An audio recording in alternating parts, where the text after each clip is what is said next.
Good morning, everyone. My name is Christine Hong.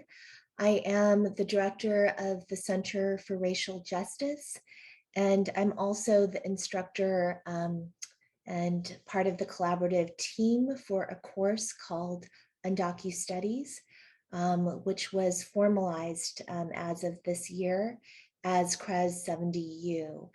Before I move to introduce our guest of honor, I would like to pass things over to Citlali Lara, who will be offering us land and labor acknowledgements.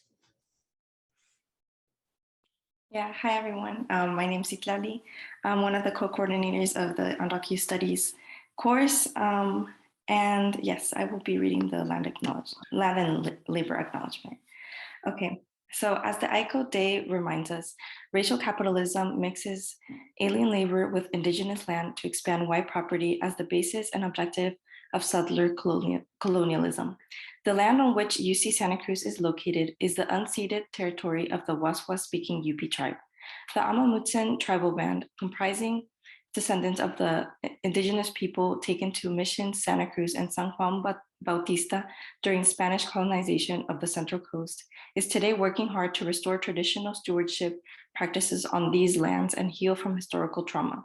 We pay homage to those who were stolen from Africa, placed in bondage, falsely named as chattel, and forced into labor, who were called slaves, but never submitted as such, who have always been really fully human with an unbroken connection to the divine and to each other.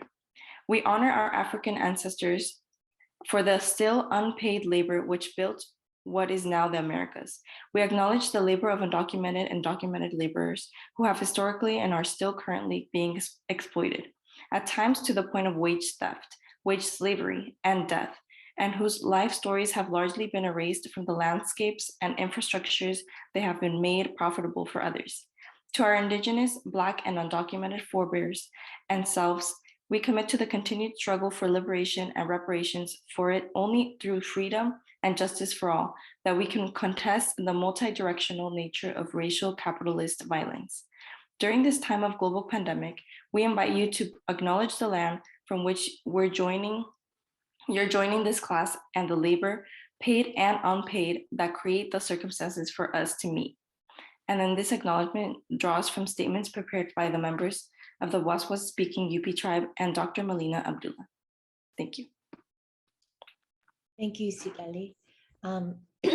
So I wanted to also thank the co-sponsor of the Undocustudies series, Undocumented Student Services, and in particular, Araceli Aceves Lozano. So this is the second event of this year in the Undocustudies series. And one of the questions that we had in planning the series and also in designing the course Undocustudies is, how do we envision Undocustudies as a field that is, of course, tied to migrant justice struggles and movement work, but is also an area of critical thought, political education, and liberatory action that necessarily moves in solidarity with the decolonization and sovereignty struggles of Indigenous peoples, the movement for Black lives, anti-carceral liberatory work, and anti-imperialist movement building. And how do we also envision, the field as enacting a critically self-documenting, fugitive, and insurgent approach to what we might call archives? So it therefore made all the sense in the world that as we were planning this series, Alan Palaez Lopez would come to mind. I had not had the chance to meet Alan until earlier today, and over Zoom at that, but their radiance is far reaching and their light is so very bright that I knew of them and had heard of them and had encountered their work in a range of different settings. They are an Afro-Indigenous poet, installation and adornment artist from Oaxaca, Mexico. Their work attends to the quotidian realities of undocumented migrants in the United States, the Black condition in Latin America, and the intimate kinship units that trans and non-binary people build in the face of violence. And I'm reminded when I encounter their work and the work of others, how significant it is to think about the queer enactment of kinship and to think about how this amounts to a transfigurative and transformative reimagination of what kinship might mean. All of this in the fracturing, in the face of the fracturing violence of settler colonialism and racial capitalism's upheaval of peoples, including Indigenous migrants around the globe. They have an amazing website, and I encourage you all to view this. And you can find out more about them there. I'll say for now that their debut visual poetry collection, Intergalactic Travels, Poems from a Fugitive Alien, was a finalist for the 2020 International Latino Book Award. They're also the author of the chapbook, To Love and Mourn in the Age of Displacement, which was put out by Nomadic Press in 2020. Alan has also been organizing with undocumented migrants for over 10 years in the United States. And as an organizer, they were mentored by undocumented Black migrants from the Caribbean and South America, which is what led them to develop what they call an unapologetically Black and queer feminist vision for liberation. In 2013, Alan was named a recipient of the National Youth Courage Award for their commitment to uplifting the voices of LGBTQIA+ undocumented immigrants in the United States. They accepted the award in New York City. They were also, during that year, an honored guest at New York City Pride. In 2014, they moved to LA, where they completed a fellowship at UCLA Labor Center.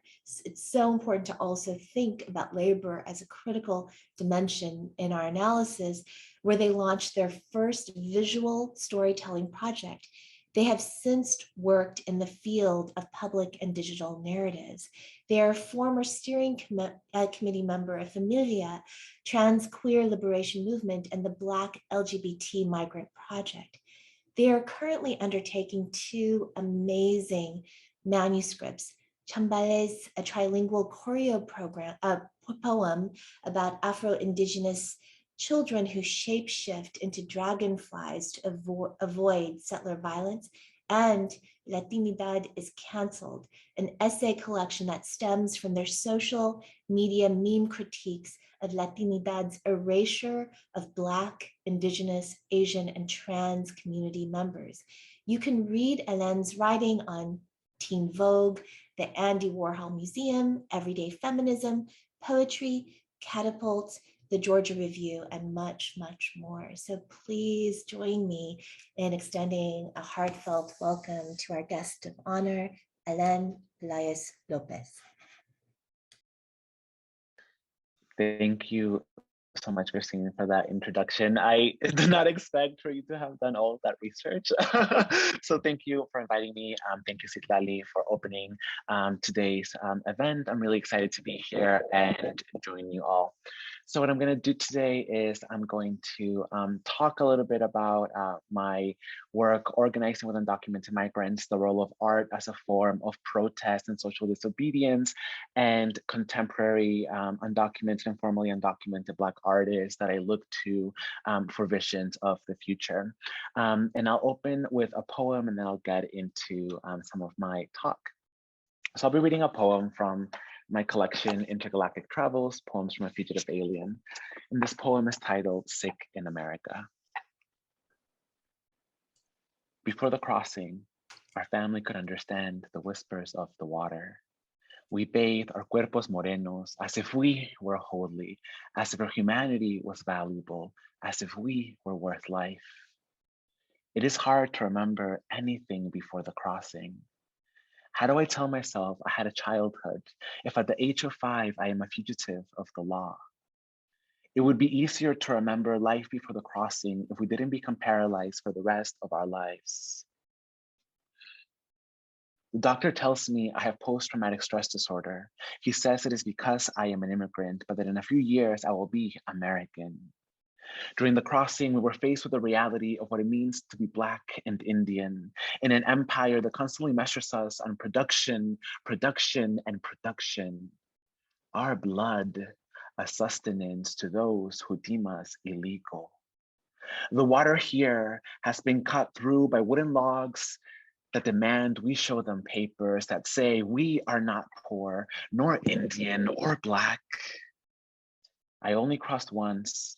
Location, San Isidro, Tijuana border. Age 5. How? By foot and car. But every story heard becomes another crossing. My body remembers every crossing. Every crossing becomes mine. My body has experienced every crossing in dreams. Fugitive, runaway slave. Fugitive, runaway Indian, fugitive, runaway soon to be lynched Negro, fugitive Asata Shakur, fugitive Mike Brown, fugitive Sandra Bland. Crossing. The precise location in a 5-year-old's life where they lose their humanity, their health, and their livelihood. The site where the child realizes their guiding spirit is weakening, the body changing, the mind confused, the flesh shivering, eyes watering, digits dancing. The site where Americans will blame the child for infecting the American dream. The site where a child is just a child visiting occupied Indian land. Quote, the Black body does not migrate, it is shipped, end quote, Fabian Yango.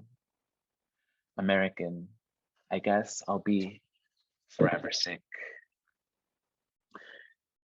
I start this morning's talk with a poem about my childhood as a way to reclaim my narrative and place it in conversation with migrants, Black Americans, and Indigenous communities in the connected settler states. I began organizing in the undocumented immigrant rights movement over 10 years ago. And I'm afraid that in over a decade of organizing, part of my narrative has been lost. When I started organizing, undocumented migrants were campaigning for the 2010 Federal Dream Act, which would open up possibility for certain immigrant youth to become conditional residents and no longer be labeled quote unquote illegal aliens. And in that year of organizing, I shared my story more than I ever did at rallies, at vigils, state house hearings, high schools, you name it, you know? In 2010, I lived in East Boston, Massachusetts, occupied Massachusetts territory, and within the undocumented community, we trained all undocumented youth to learn how to tell the most compelling narrative of their migration in under 2 minutes. We needed everyone to learn how to do this so that when they encountered people who were anti-Dream Act or anti-migrant, they could inundate them with stories of migrant tragedy. I know. My story became popular in my organizing city, and I think part of that popularity is due to the fact that I'm a tourist and literally always crying. But the truth is that I was taught to share my story, but only as it relates to state violence. The organizer who taught me my story of self was a white US citizen Latino, and the person who taught me, got me to memorize it and perfect it was a white US citizen Latina, both Latinx, both white, both citizens. However, they decided that my story was going to focus on the violence endured not by me as an undocumented migrant, but by those around me, including those who had passed away due to border violence and state violence in my country of birth. Essentially, I was asked to give up stories of my relatives for a social movement not invested in liberation and only invested in conditional residency, which means conditional humanity and conditional recognition by the nation state. I was told to be stronger because I was too fragile, and my fragility combined with my queerness and evident Blackness wasn't going to help the immigrant rights movement achieve citizenship for all. See, queerness in the immigrant rights movement at that point was still marked as deviant, undesirable, and a form of bad citizenship. Blackness was seen in the movement as it has always been seen by the carceral state, and always already threat of violence and criminality. So for about a year and a half, I was taught to tell a curated version of my story that had no nuance. In that year and a half, I found out how traumatizing approaching community organizing and approaching an art practice via a singular perspective could be. The oversaturation of telling my story again and again made me accept state-sanctioned death as natural and expected instead of denouncing state violence. In fact, most of the connections I was making in the first 2 years of my storytelling experience were connections of people who were simply sympathizing with me because I wasn't sharing a more complex and contextual story. As a result, the only thing they could offer was sympathy. And what I'm getting at here is that storytelling is an art, and art can often be manipulated. I do not trust most storytellers, but I have learned to trust in individual visions for liberation and in communal visions for the future. I do not trust storytellers because art can tell us a curated version of the truth in the same way that the migrant justice movement taught me to sell my trauma while silencing my experience as a Black, Indigenous, queer person. At the time, I knew that sympathy and trauma could be used as mobilizing tactics to push local politicians with the hopes that one day that local policy could affect federal immigration policy. But what is the point of pushing for reformist policy when the roots of my oppression are the global system of anti-Black violence, the attempted extermination of Indigenous peoples in the Americas, and the homophobia, but more recently, anti-trans sentiment across all communities, regardless of race, ethnicity, and citizenship status? There's no way to reform that through policy. And I learned this through a very difficult encounter. Give me 1 second.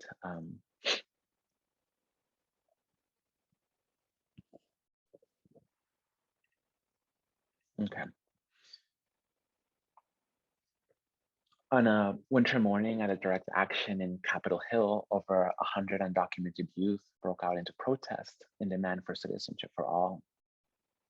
Of the 100 plus participants in the room, I was the only one singled out by the police. 4 police in uniform approached me. One grabbed my right arm, another my left. One walked in front of the 2 who had grabbed me and the other behind. When I said that they were hurting me, one let go, but the other didn't.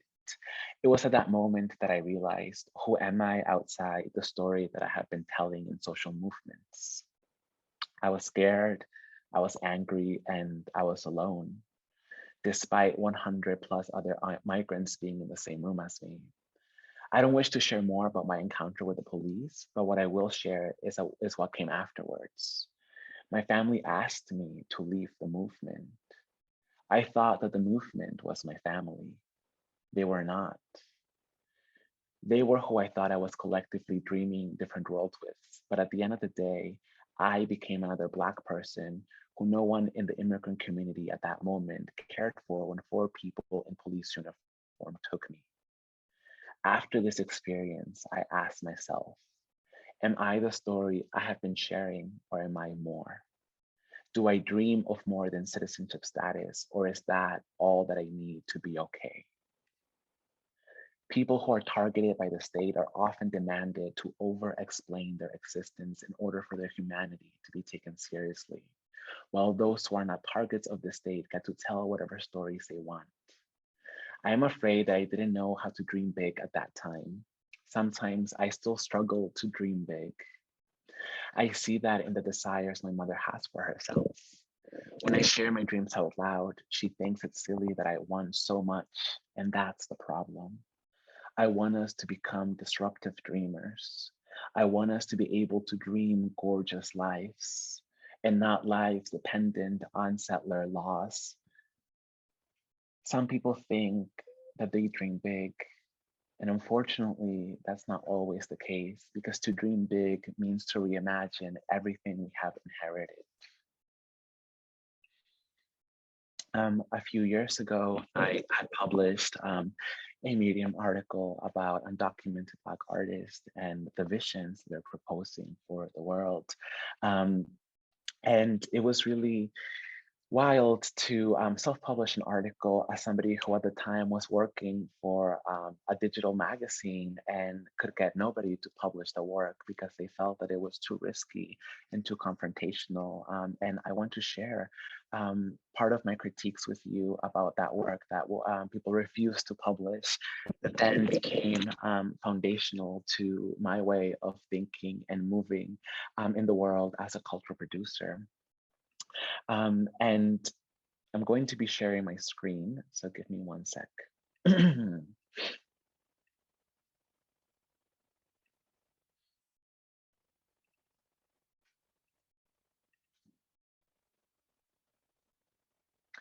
I'm not sure how many of you are familiar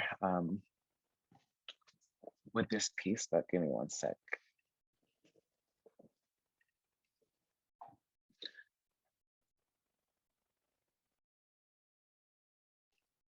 Sorry, troubleshooting.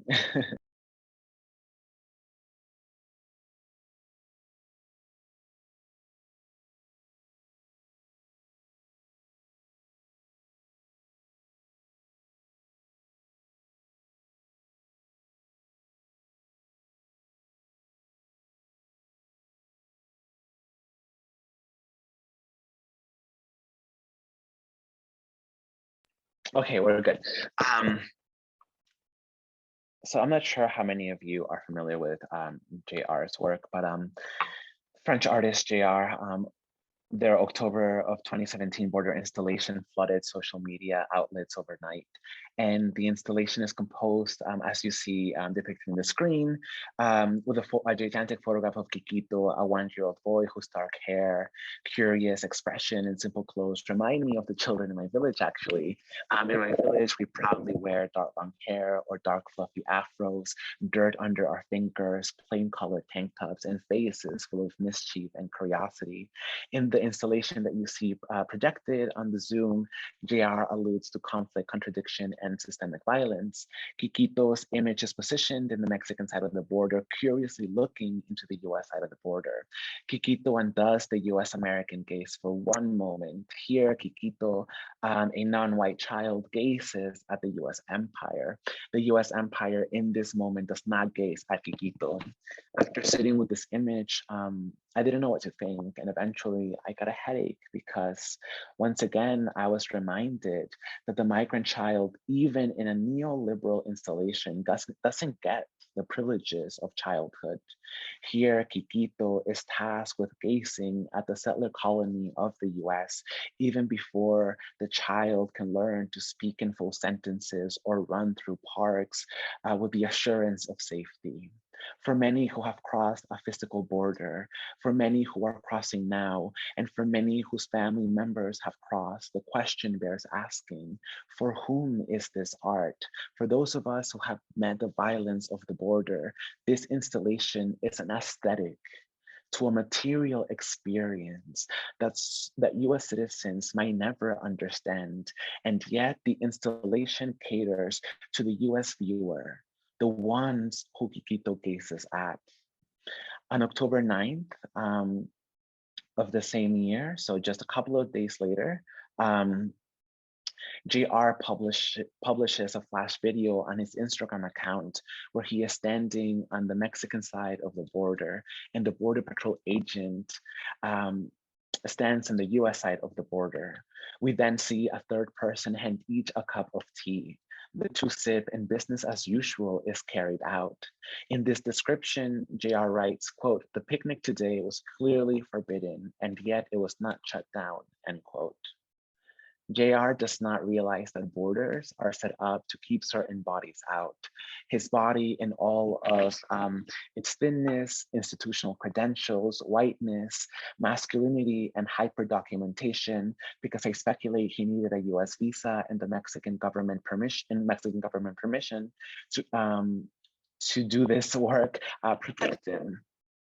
For these reasons, his picnic was not shut down. Borders are set up to protect people like JR. In this video, JR is fully invested in the violence of borders, walls, fences, and frontiers. JR teaches me in particular, the conflict zone art is only a trend. At the end of the day, there is no conflict in having tea with a governmental entity tasked with identifying, racializing, chasing, and criminalizing and catching non-normative bodies by any means necessary. As JR and the border security agents at T, over 50,000 undocumented, unaccompanied minors will be crossing the border. Some will make it, some will not, some will lose a relative in the crossing, and some will become disabled during the process. At whose cost does JR's art profit off of? I urge us to ask, who gets to make art about the experiences of undocumented migrants? Who is allowed to construct narratives about immigration and belonging?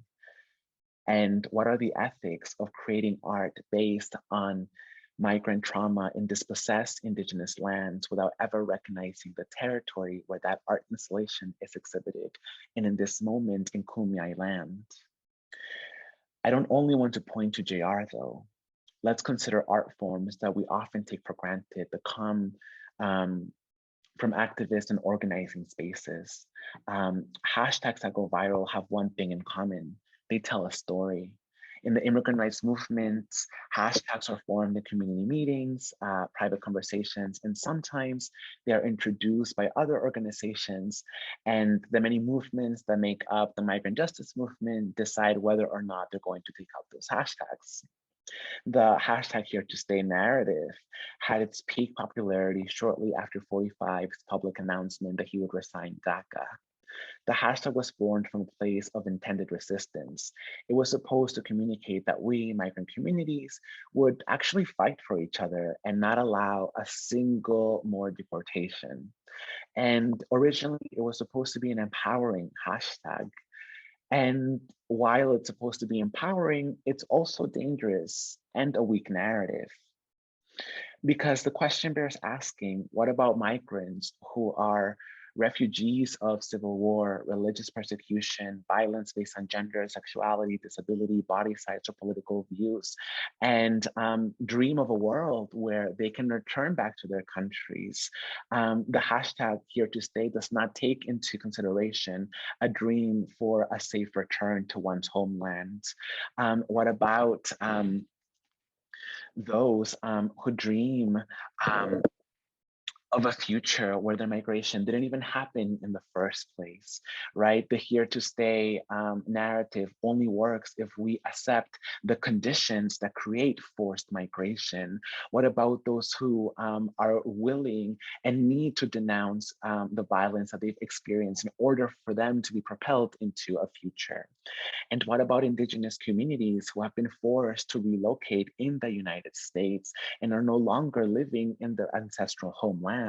This is often the case of reservations. Most reservations are not in the traditional homelands of people who have been relocated to reservations. How dare we as a migrant community make claims to occupied Indigenous territories?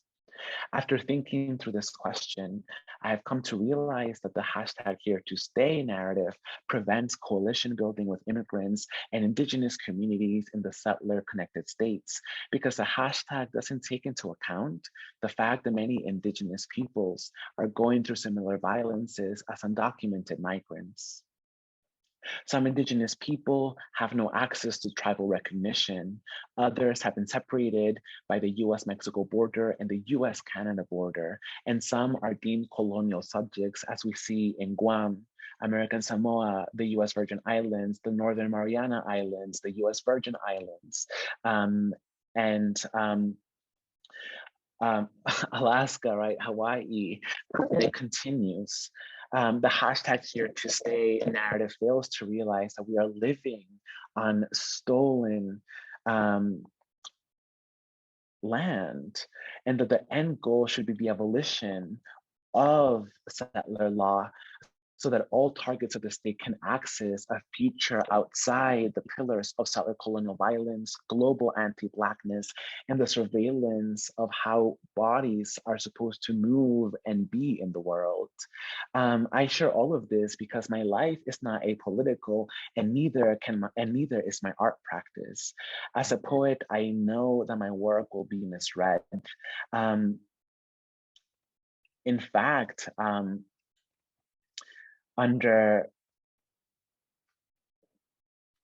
give me one sec, sorry. Again, as a poet, I know that my work will be misread.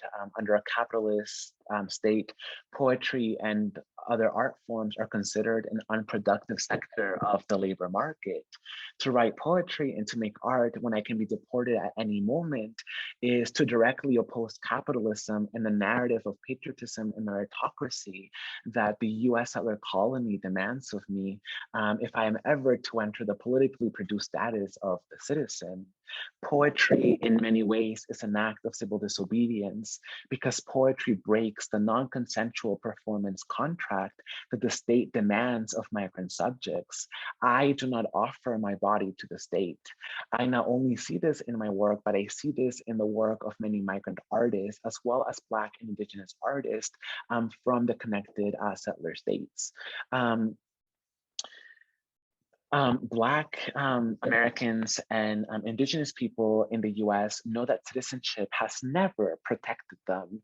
And so when they approach art and imagine worlds that US citizenship cannot actualize, they are speaking back to empire. And in doing so, they are dreaming gloriously. As we digitally gather through Zoom, I want to honor the work of the Haitian writer Edwidge Danticat, who teaches me that in places of repression, art making is a revolt against silence.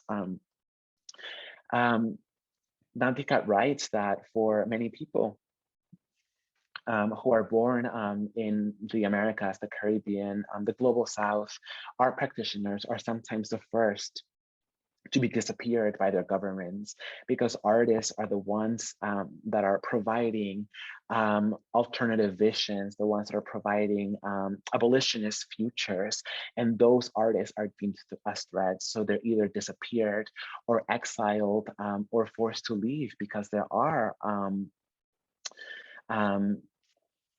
they are being chased by the police and they are being criminalized. And I share this because as an artist who is born in Mexico, a place that is notoriously known for disappearing, particularly journalists and activists, quietness and art has been my place of refuge. In the quietness of my art practice, I have met my worst and best selves. I have met inherited and internalized colorism growing up in a light-skinned Black family.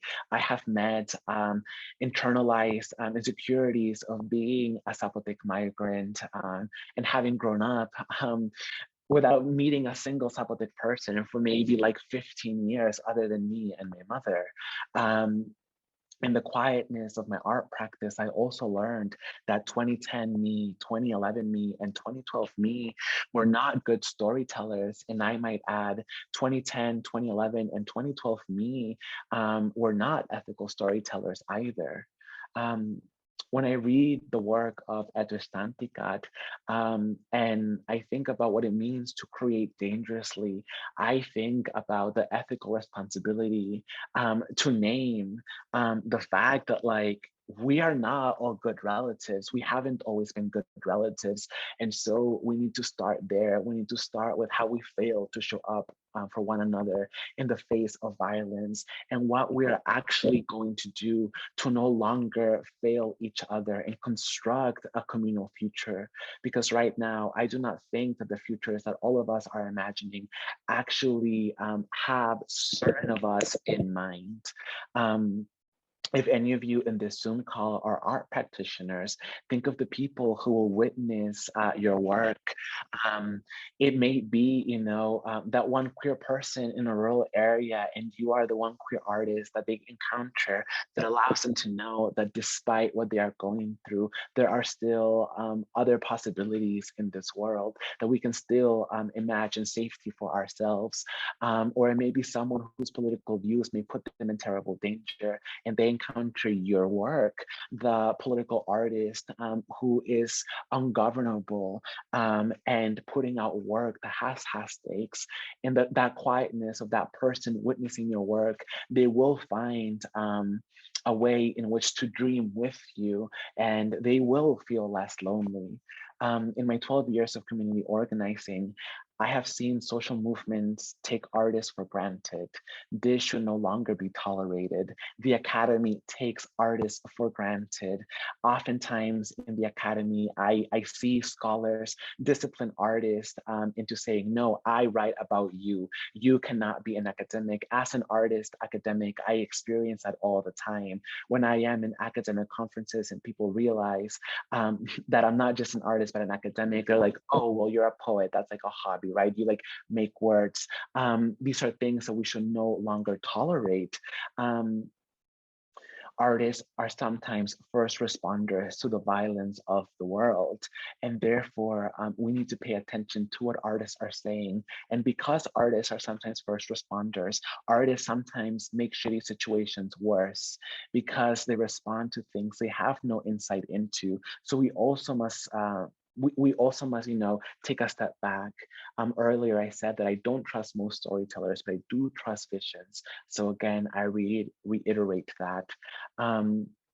Edward Santikat's work reminds me that our imagination is what is surveilled, because oftentimes those of us who have been forced to leave our homes and who are imagining survival outside of nations, our biggest tool is our imagination and our will to live, and that is what marks us as illegal. That is what is illegal about us.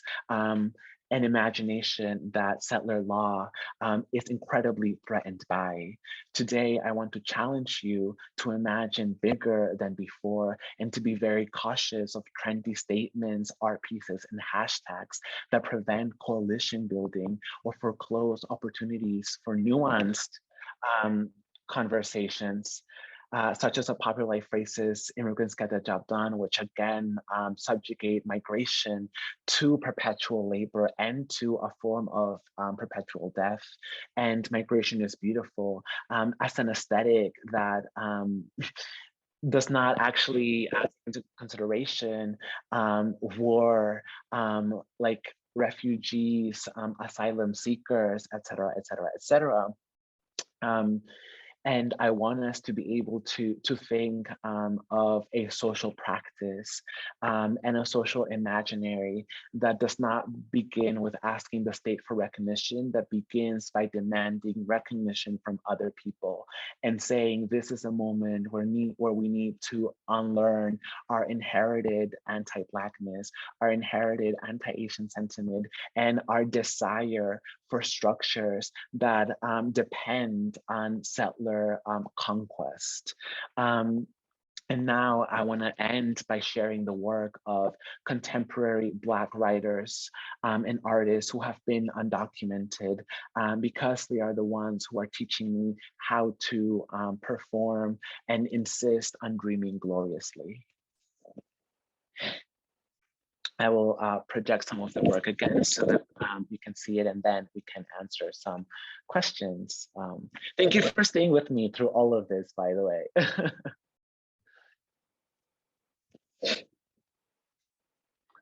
All right, so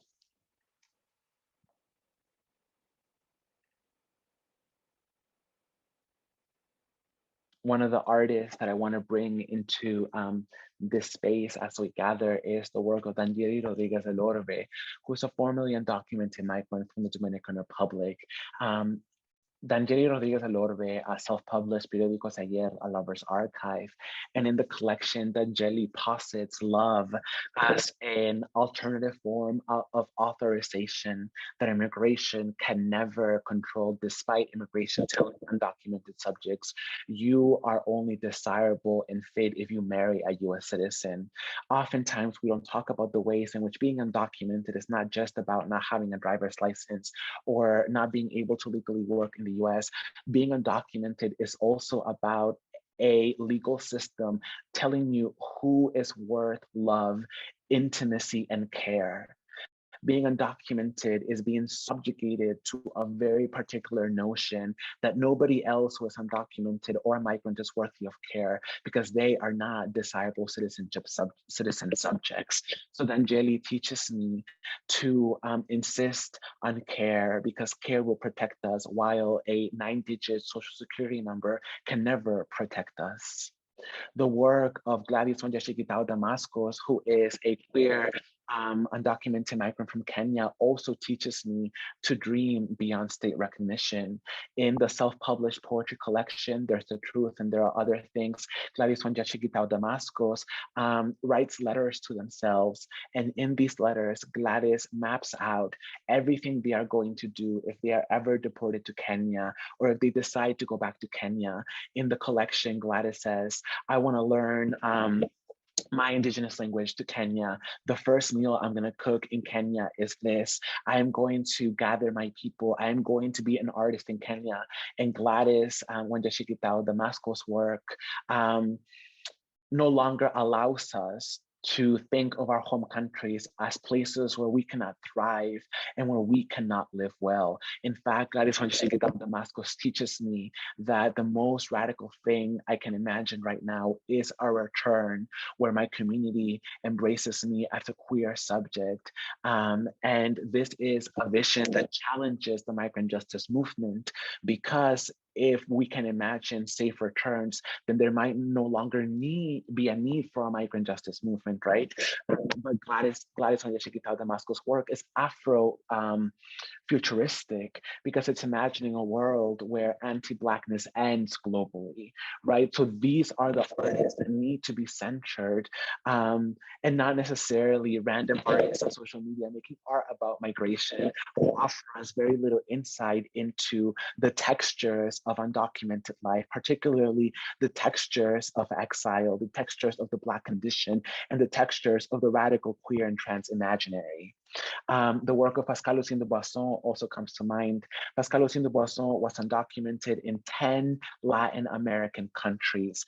They received a visa to go to Brazil shortly after the earthquake in Haiti.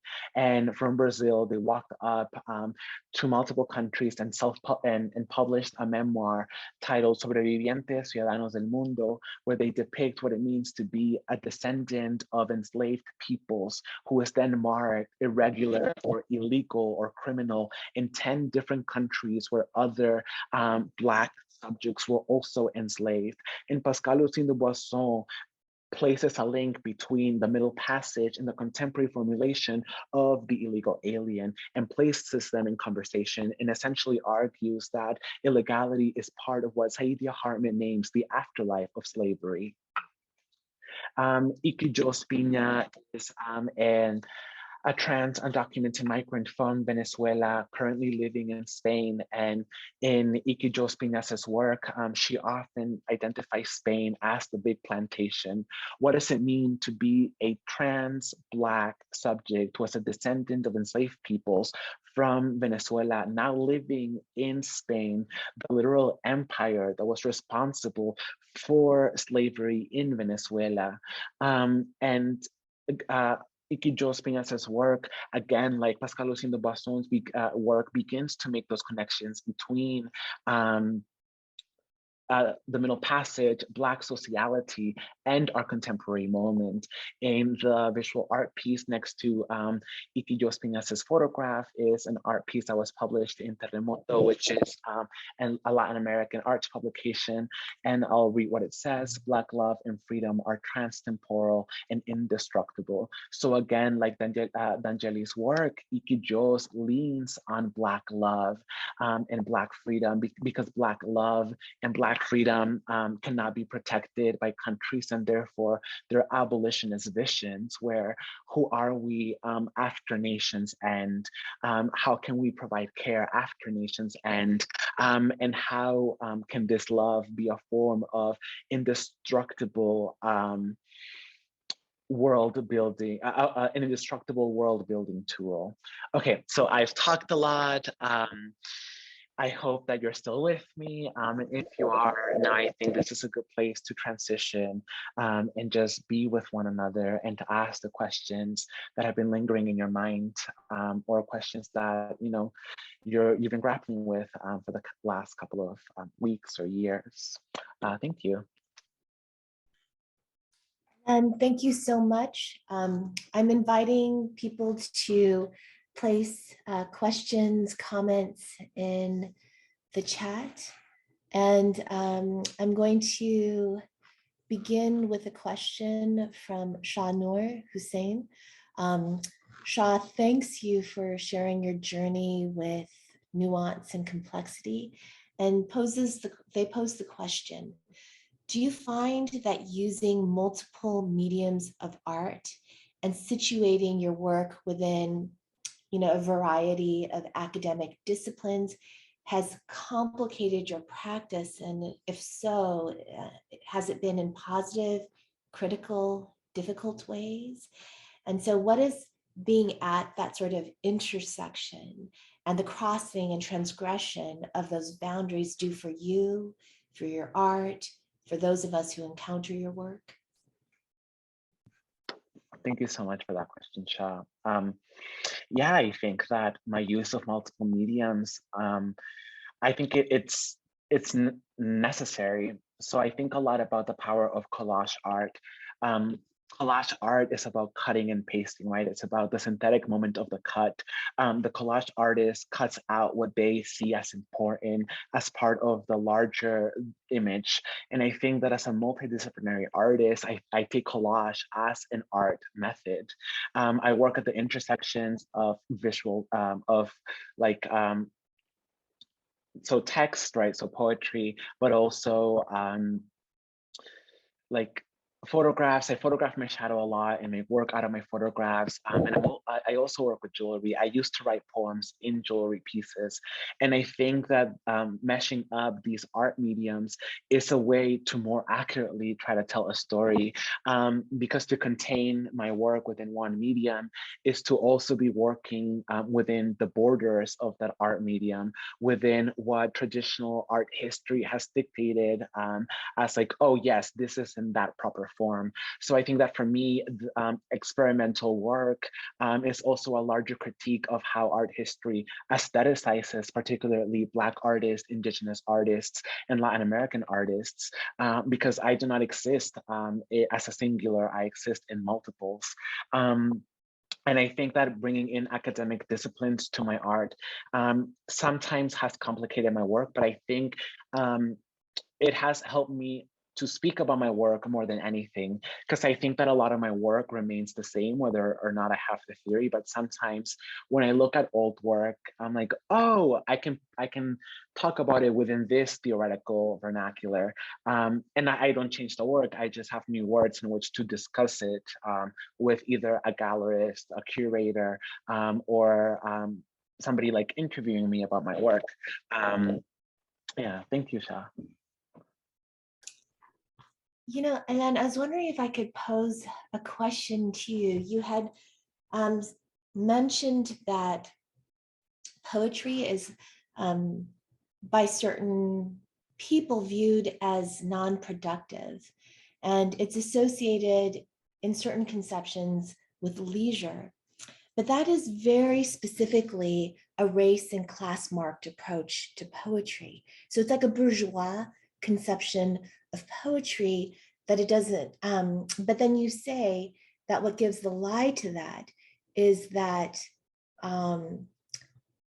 governments, counter-revolutionary governments, will oftentimes, first and foremost, lock up the people. And I'm reminded, James Baldwin says that the poet articulates the necessity.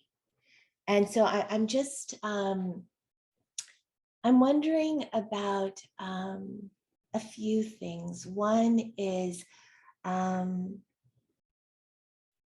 whether you've sort of dwelled on certain kinds of forms of genres that have been politicized beforehand, however fraught they might be, and how they also might have been viewed as a contradiction in terms. If we view like art as that which you can only do when you have leisure versus art as a form of culture work. And I think that there's a long leftist tradition of thinking of art as culture work, right? If you think of art as leisure, then certain genre forms, however problematic they may be, like the slave narrative, like the proletarian novel, are then therefore viewed as a contradiction in terms. But I'm also curious about holding open the possibility of a kind of work that can't be recuperated for capitalism, and work that can't be viewed from a racial capitalist lens as profitable, right? And so you mentioned one of the critiques of that hashtag here to stay is the desire to return. But if you are a Pacific Islander whose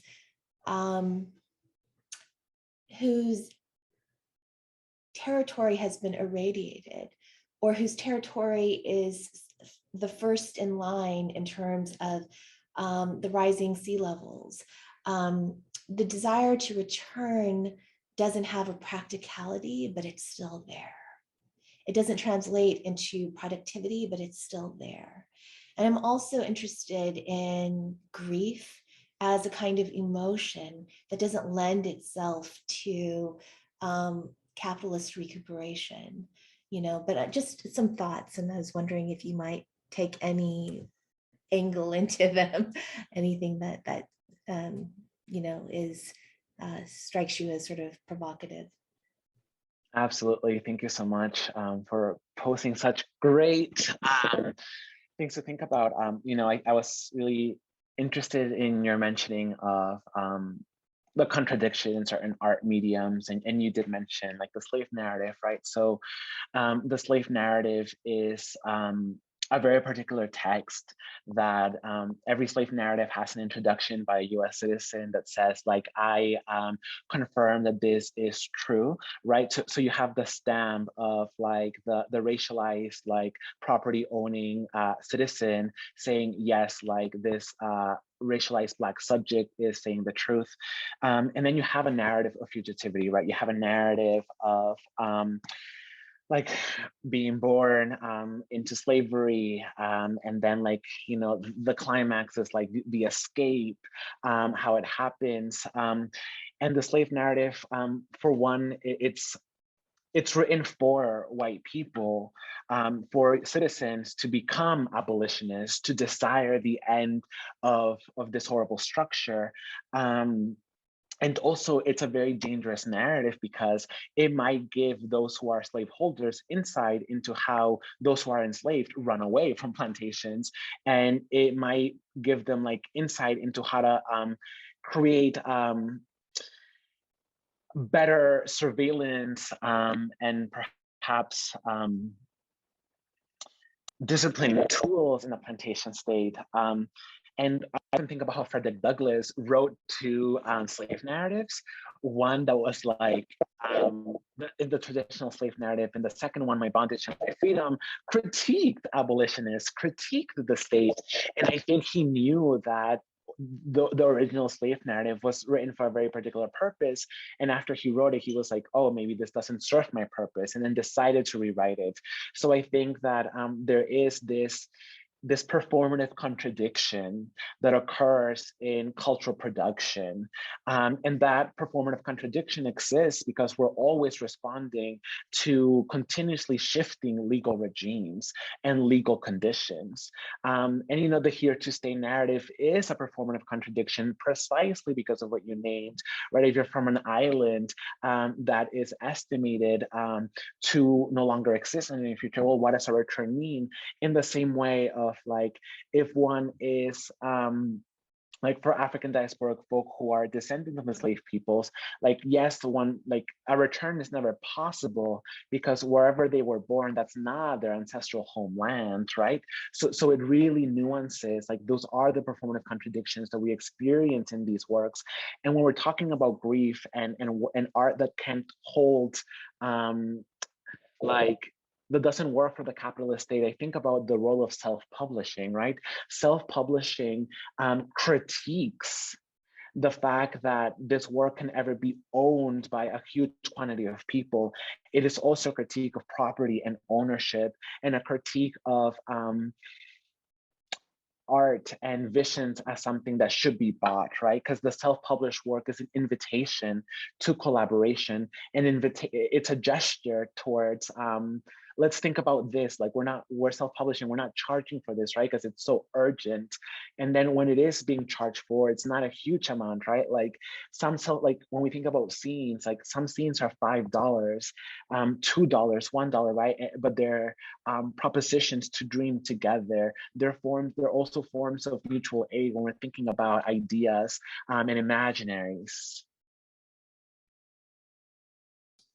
Yeah, I appreciate so much what you're saying, and it's reminding me, even though I know there's critique of this too, it's reminding me of Harsha Walia in Harsha Walia's work, Border Imperialism, when she speaks about prefiguration.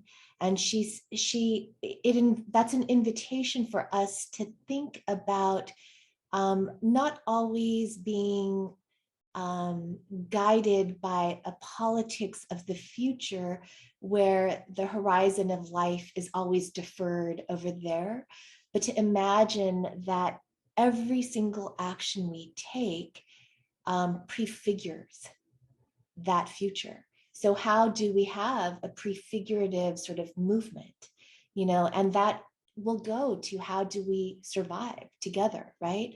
And so I also wanted to say, just riffing off what you're saying, you're so right, like the slave narrative is paratextually authorized by whiteness.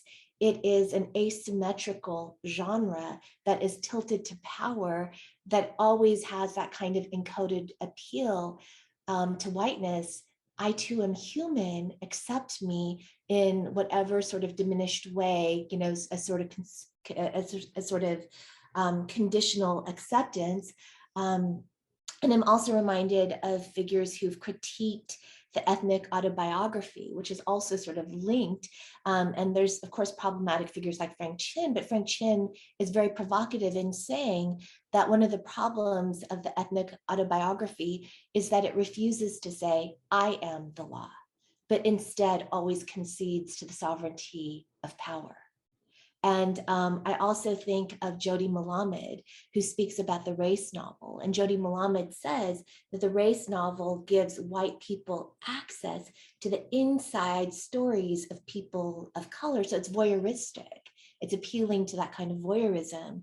And I'm also reminded of Saidiya Hartman's work where she speaks about entertainment, right? But I wanted to go to other questions that have been posed in the chat. And one of the questions that was posed was about the ways in which a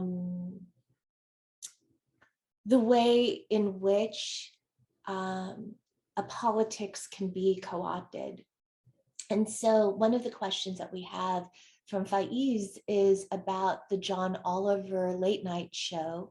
And it was a sort of wide-ranging discussion, including the critique of critical race theory, by, Fox News, etc.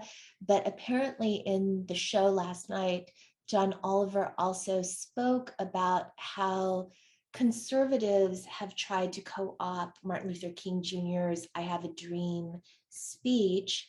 And if you could speak about the hijacking of a politics, which if scratched below the surface can be shown to be more radical. And of course, like Martin Luther King Jr. is a figure who's like Nelson Mandela understood and co-opted in a certain way. And then what is inconvenient is always left to the side, including critique of imperialist war, including a more revolutionary politics that might, in Nelson Mandela's case, be associated with revolutionary violence, etc. Right? We should remember that Amnesty International refused to consider Nelson Mandela among their prisoners of conscience, right? So there's a recuperation, and then there's a more sort of complicated legacy. Yes. Absolutely. The co-opting of politics is, it's one of the largest challenges to community organizing, I think. When we're thinking about, for example, like Black Lives Matter, right? The ways in which Black Lives Matter has been deducted to a lawn sign. And people assume that like by having the sign that says Black Lives Matter, that they are inherently like anti-racist or can participate in or can benefit from like white supremacy, right? There is a co-opting of like these things that are just like, well, no, that's not how things work. Black Lives Matter is literally like the movement for Black Lives, when they rolled out their 6 demands, the first demand was like end the war on Black people, right? So like a sign is not going to end the war on Black people. Like one confronting like non-Black people and their internalized anti-Blackness is a step to ending the war on Black people, but just like a tiny step when we're thinking about about queerness, right? How queerness is often I think a lot about like marriage equality, right? And how like queer liberation somehow became like synonymous to marriage equality. And it's like, well, what is marriage equality going to do for the 13-year-old queer person who's just been kicked out of their house for coming out, right? Like part of being in a social movement is always asking oneself, like, what are the everyday demands of the people in the movement, and not necessarily like the big like legal demands? Because I often get really frustrated, particularly when I'm reading texts or when I'm like on social media and I see all these things like, oh, eat the rich, and I'm like, okay, yeah, that sounds good, but like, how do we do that?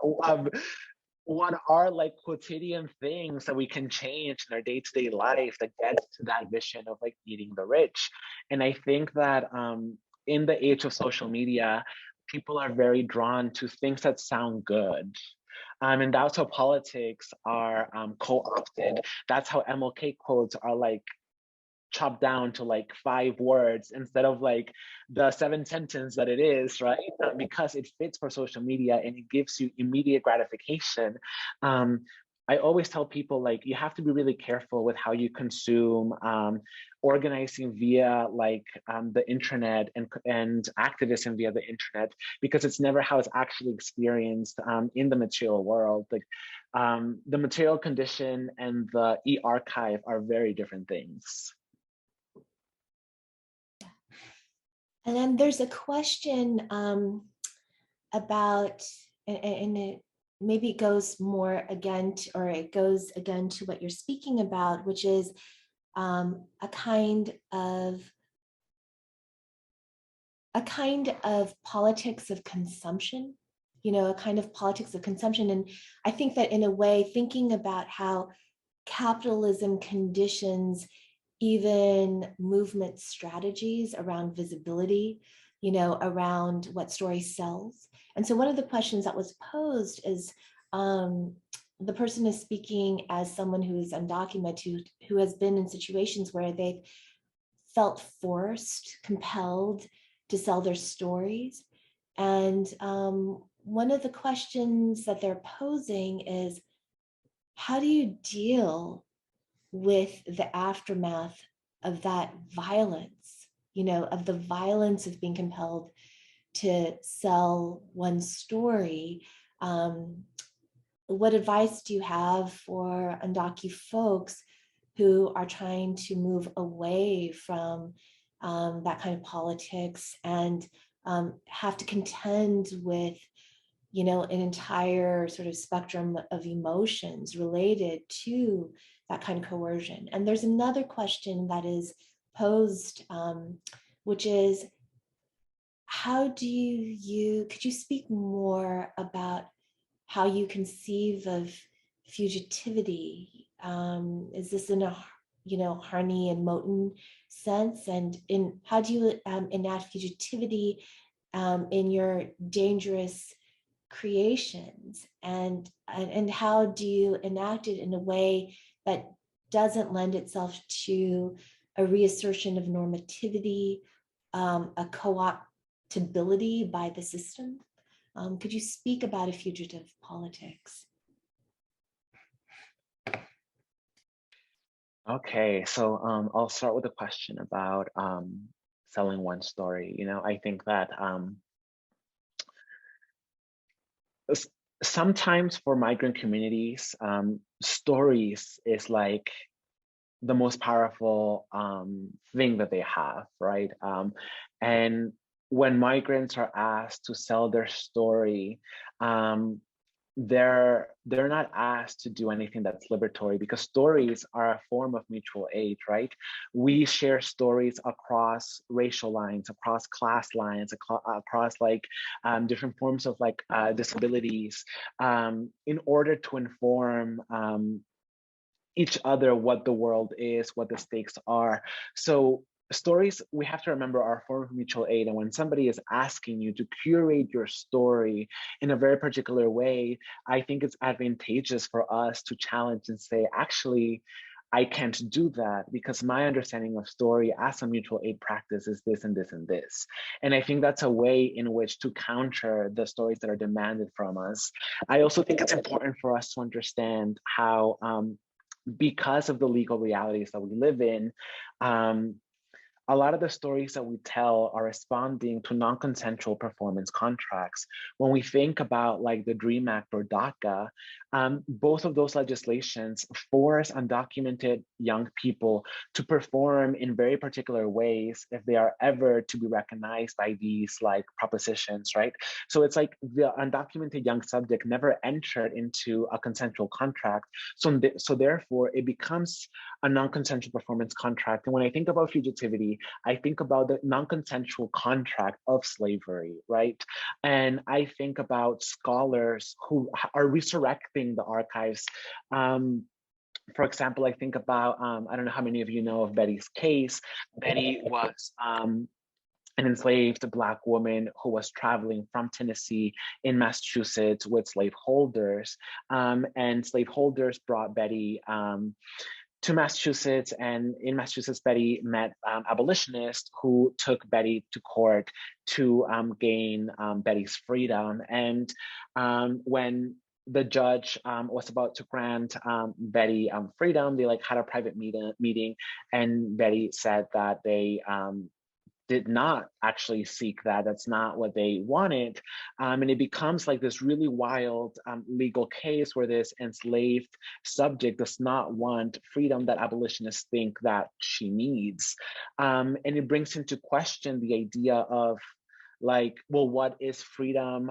Abolitionists thought that they understood it, but they don't, right? Like, and a lot of different scholars in Black studies and legal studies have been theorizing Betty's refusal of like this form of freedom as a form of Black non-performance. Like, And what does Black non-performance mean? Black non-performance means our refusal to abide in the white imaginary's notion of freedom or legality. And I think when I think about fugitivity, I think about non-performance. How is it that we're refusing the non-performance, how is it that folk are refusing the performance, the non-consensual performances that the law demands of us, right? So when we think about non-performance, it's about those refusals to be the good dreamer, to be the good immigrant, to be like the hard worker, right? Those are form of non-performance because you're not giving in to what the law is demanding of you as somebody who the law still won't protect, but demands things from you. And when I think about fugitivity, I think about the ways in which the Fugitive Slave Act of 1850 literally made it illegal for people to run away from plantations. So what does it mean for you to be running away from something that is marked illegal, but that thing that you're running away from, it's actually like the thing that is chastising you to social death. So when I think about fugitivity, I think about illegality. Illegality is a form of fugitivity in the same way as like surviving while like trans in an anti-trans world, right? That is another fugitive practice. Fugitivity is not necessarily about like this thing that one just like does. It's like this thing that one has to do because of the legal conditions. I think my headphones just died. Yeah, I'm not sure if I'm fully answering that question, but I think that's where I would like to leave it off at. Yeah, thank you for that. You know, Alan, I wanted to, there's another question that is posed. You know, everyone is expressing gratitude for your being here with us. One guest was asking the question about your very intriguing mention of quietness in your art and poetry practice and how it enables you to encounter your various selves. So could you speak about the significance of this? How has it informed both your creative process, but also your political organizing, having that space of quietness? Wow, yeah. When I think about quietness, I am literally thinking about like an actual quietness, and I'm not necessarily thinking on like Kevin Quashie's on quiet and poetics. But when I think about embodied quietness, I'm thinking about the facts that like being alive right now is like a really loud thing, right? Because there's so much that is happening. Particularly in the pandemic, or when thinking about the George Floyd protests, when we're thinking about the rise of anti-Asian hate crimes, when we're thinking about the rise of like trans death, these are very, very, very loud parts of our social life right now, of our social condition. And for me, quietness has been the very few moments in which I'm able to not disassociate from reality, but to like learn how to breathe in a way that I don't feel like I'm suffocating. And sometimes quietness has been like literally not turning on like my phone, like not being available to anybody but myself. And it has been in those moments where I have like literally had to grieve. Like when I think about quietness, I think about my own grieving practices, how it is that I allow myself to like hysterically cry without being able to identify why the hell I'm crying, right? Like I find myself grieving the most when I shower. Like there are so many moments where I'm in the shower and I'll immediately begin to sob and I have no idea why. And for me, that is like a moment where I'm in my quietness. Nothing else is happening except for the water and like the shower and my tears. And it's been through these moments of like, okay, like this happened to me, like, and me processing these moments that are allowing me to put words to like, okay, what did this moment of quietness offer me? And I also think about quietness in moments of silence when things are happening and I just don't have the verbiage in which to like I am in complete shock, right? I think about that moment of quietness and how it is in that quietness that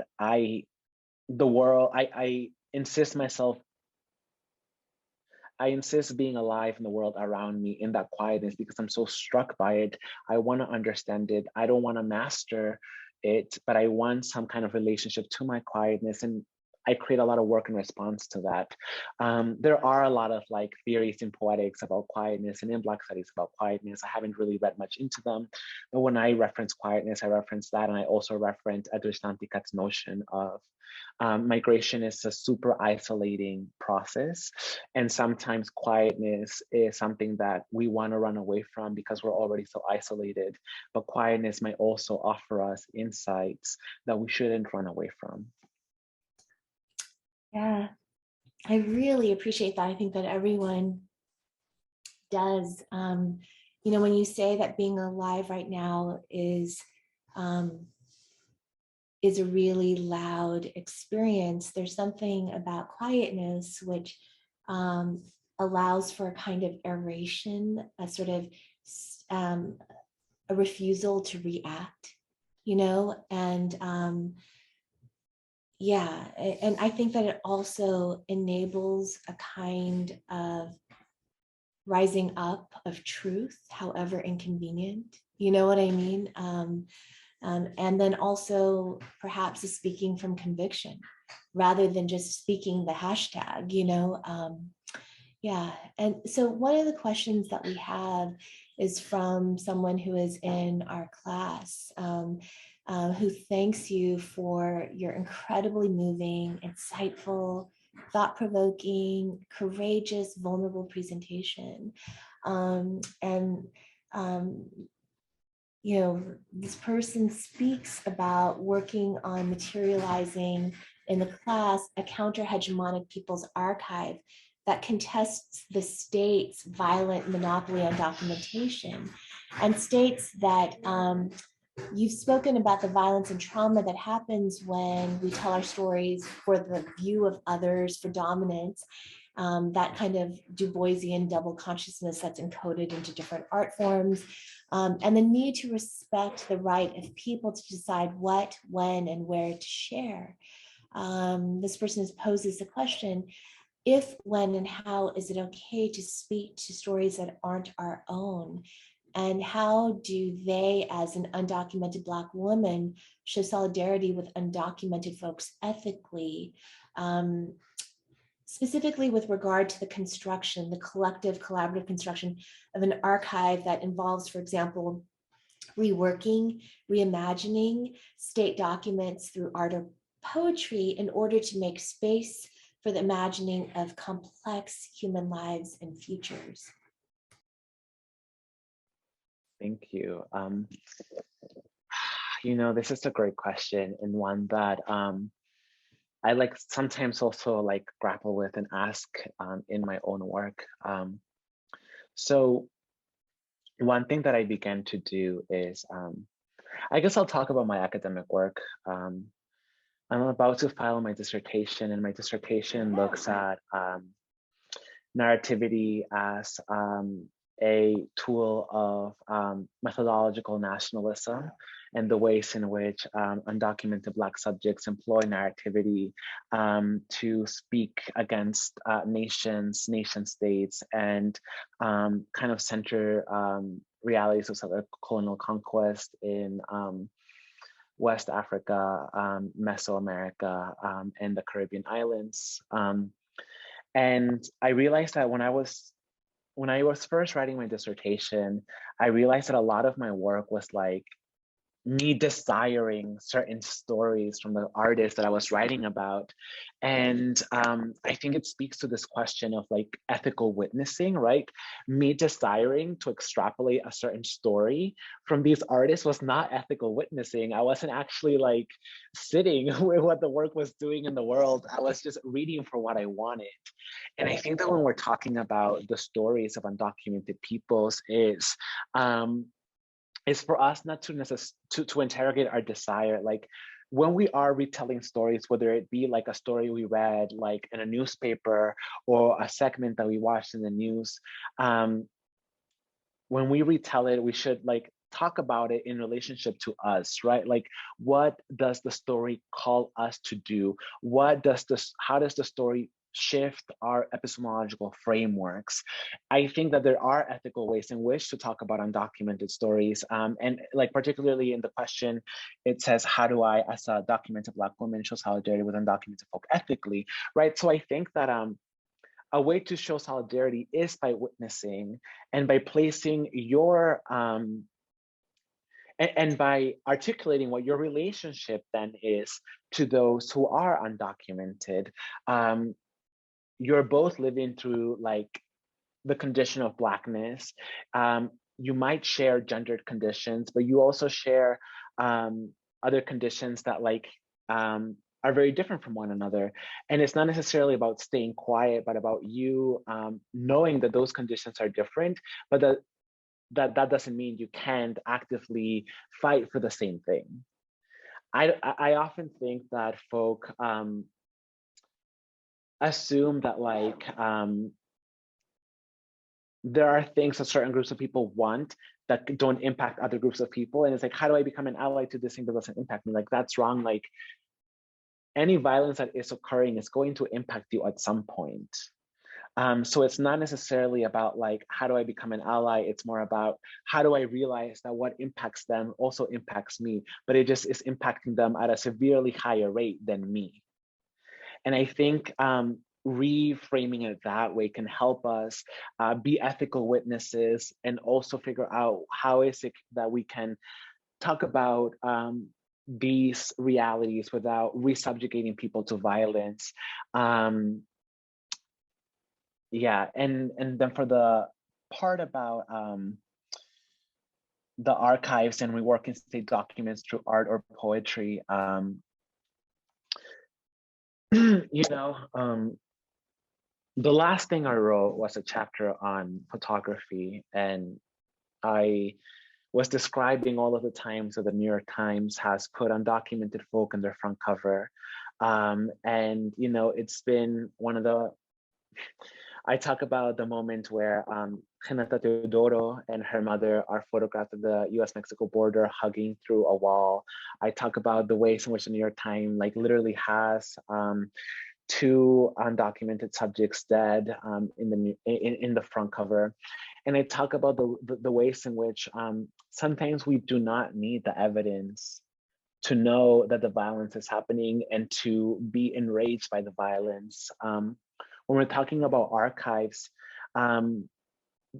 those who write with archives have the incredible difficult job of bearing witness sometimes to multiple stories that have never been shared before. And I think that a lot of incredible historians that work with archives, some of them do refuse to re-reproduce images and tell us why they're refusing. And I think it's something that I do now. I don't talk about when I was taken by the police, right? I tell you that it happened before I literally used to show photographs in a 3-minute video. And since then I have like those photographs in 3-minute video, like they are no longer part of my artistic life and part of the archive that I share with the public world.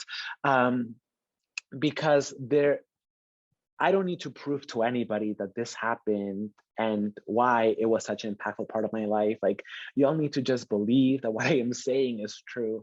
And I think that when we're talking about bearing witness to folk, sometimes all we can do is tell folk that like you believe them, and that like what they're going through should have never had happened, right? Sometimes there's nothing else that we can do because we don't have the tools to do anything else. And when we don't have the tools and when we try to do something, sometimes we make things worse.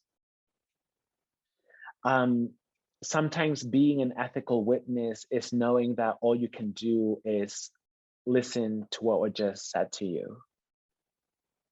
And maybe eventually you'll develop tools and you can be like, oh, I once witnessed this one thing and now I have the tools in which to address it or hold it in a more complex way. And then it becomes your ethical role to hold it in that more complex way. But in that moment, when you're witnessing the violence,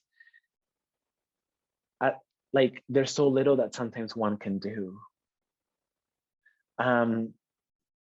And it's so difficult, like when I do detention visits and I'm listening to stories, the way that like some of my organizing mentors were taught me to do ethical detention visits was to never promise anything, right? It's like the one thing you should never do in a detention visit is to promise anything, because you cannot change like detention centers, right? And it's like, it's been, when I'm in the visits, it's, I listen to the story. Sometimes I share my own story of crossing. And I also share like what got me through the 2 decades of undocumentedness. I share like my experiences at nightclubs, like the first time I danced with another queer person, and how that, like, how I held on to that image for many, many years. When I was super depressed, I would like just play that first song that I ever danced with like another queer person. And these are the things that I share in detention visits, because it's like, yeah, this is how I survived, you know, like, and we have to stop with this urge of like, I want to fix things, because like we can't fix like immigration law that is informed by extraterritorial jurisdiction predicated on very particular countries in Western Europe, right? Like we can't change that, but what we can change is how we relate, and just being honest. Sometimes you have to tell people like, I have no idea what it means to go through this. And that's enough, because you are creating the grounds and you are saying, oh, I understand our positions are different. And when you're saying that, you're also refusing to leave because you're saying, I don't understand, and yet you are still there. Witnessing does not have to be this grand thing of like, I'm gonna do X and X and X and X. Sometimes it's just like, shit, like that's fucked up. And I'm also angry with you. That's it sometimes.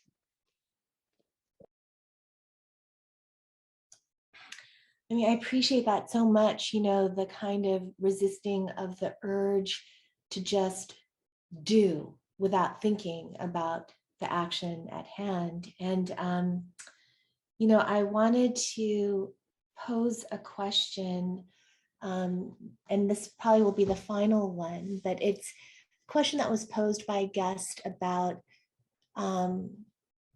thinking about the complexity of the afterlives of slavery and colonization, and how the afterlives of slavery and colonization manifest in intimate ways in terms of family disruption, of, you know, they manifest on an intimate plane, and how from that sort of intimate plane can, and the sort of violence that is aimed at disrupting the connection to one's ancestors. How then do you begin to access a kind of futurity for indigeneity and Afro-indigeneity as well? So, yeah. Ain't this the question of the century? Oh my goodness. I think about this a lot. Like, Joy Harjo has did a lecture where Harjo kind of talks about poems as having ancestors. And I think that for me, as somebody whose ancestral lineage is cut very short, like there are very few things I know about like my ancestors. Like I know that we were enslaved by the Dutch because some of the names in my family lineage are in Dutch, you know, and it's like, okay, yeah, that was the plantation owner. That's like all I know. And when I think about my work as a poet, I'm like, how can these poems also be ancestors to one another? I'm particularly thinking about the work of Ariana Brown, who is a Black Mexican-American poet. Ariana Brown's debut collection, We Are Owed, came out last year. And Ariana Brown has a suite of poems that are addressing Gaspar Yanga, who was an enslaved African in Nueva España, which is now known as Mexico. And he created the first town of free Black people in the continent. And in in the suite of poems, Ariana Brown like writes a letter to Gaspar Yanga and asks questions like, were you a man or something freer? Did you like chocolate? Begins to ask all of these questions. And it's like Gaspar Yanga is not Ariana Brown's ancestor, but in the face of not knowing ancestors, how do you lean on intimate ways of relating with one another, right? And I think it's through these poems that Ariana begins to conjure ancestors. And it's been such a beautiful methodology to witness. And when I think about Afro-Indigenous peoples, the notion of ancestry is also really sometimes put into question, because a lot of the times Afro-Indigenous people are not claimed by their Indigenous communities because of anti-Blackness.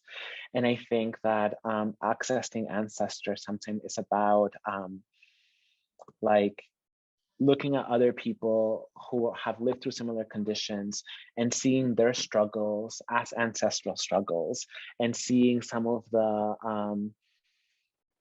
ways in which they have spoken against violence as a form of like, oh, that's part of my genealogy. This way of thinking is a genealogy I can tap into regardless of us being blood related.